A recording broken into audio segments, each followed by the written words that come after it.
It's weird, really. I've never really written that much about death, and but oddly, the last 3 things that I've written sort of include it in some way or another, which I'm going to read for you today. Yeah. So the first one is called.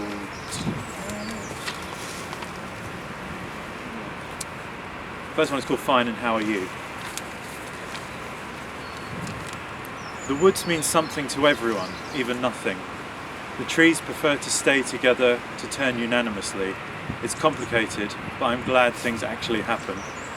No one mentions the numerous dinghies bobbing in slow water manned by bleached skeletons, or the vague mountain peaks dotted with stiffs in fluorescent zipware.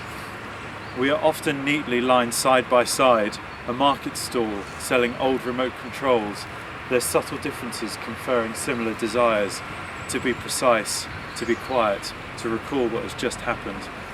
How unfair to call something timeless. The brain will fan like an orange only a handful of times, open and wanting to be looked into. Move to avoid the day's beaty heart. I've done that trick. You can lose yourself in people and be undeniably present. The next poem takes its title from a song by Michael Hurley called Sweetie D. It's called Lately I've Been Having Mine. It's better to try and be perfect, to search for love's flamingo legs, bending however it helps to stand in the amber snake water. But the air isn't so clean. The recycling plant vents chug out cotton wool, lazily rising as the sunlight reaches for a significance. The earth loves us, though we are unfaithful. It crowns hills in spring flowers, telegraph poles bloom with roses, natural habitats for tiny bears. Everything is connected by a hole in the wall, one that you can't get to, assuring that it is all linked, that we can communicate our fond affections. On the radio someone sings, I know everybody has a little hard luck sometimes.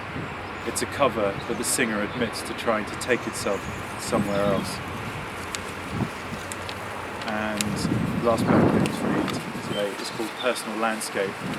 Thank you, Christine, and everyone involved for this reading, which is so unique. It's nice and involved. Personal Landscape. It's ladybird season and the lightning flashes green over the park, where undelivered papers gather in thick, wet blocks, ink running from one face to another. Tomorrow someone will make a monument to themselves when they are almost pulled into traffic. Imagine that, piling your life into a crude hill, private weather. Silence holds them like moss holds a couch in a thick wood, as their cool memories lay on top of each other, adored by an industrious mystery. But tonight there is only the relief of being woken up by something joyful, the rain hitting the faces of the leaves, and that light, always distant, assuming it will eventually make contact with the red earth.